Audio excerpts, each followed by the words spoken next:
going back to the issue of Kung Flu, I spoke to Kellyanne Conway in March. She said that it was highly offensive and wrong to use that term.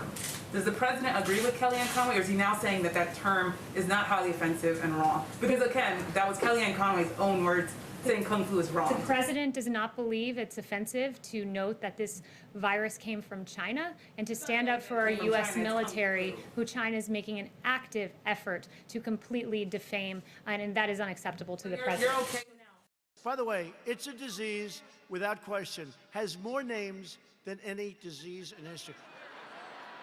I can name Kung Flu. I can name... Why does he use racist phrases like the Kung Flu?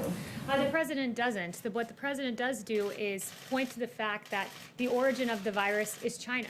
It's a fair thing to point out as China tries to ridiculously rewrite history, ridiculously blame the coronavirus on American soldiers. This is what China's trying to do. And what President Trump is saying, no, China, I will label this virus for its place of origin.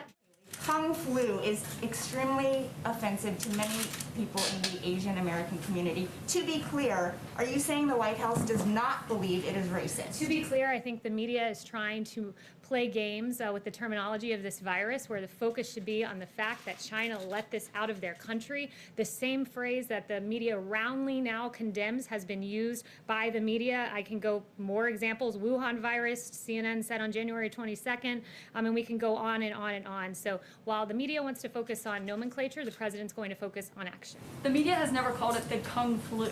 Calling it the Chinese coronavirus and calling it the Kung Flu are very different things. The media and your network specifically, called it the Kung Flu. The media and your network specifically have repeatedly used the term China virus and Wuhan virus, and then gone on to deride the president as somehow using a term that they themselves have never used. So we can go through CNN's history. Kayleigh. I'd be more than happy to go through CNN's history. On February 9th, you guys talked about the Wuhan coronavirus. On January 23rd, you guys talked about the Wuhan coronavirus. On January 22nd, the Wuhan virus. I can write it all out for you and detail it for you in an email. Kayleigh. Yes, You've got to Justin. admit that. It is not the same thing as calling it the Kung Justin. Flu.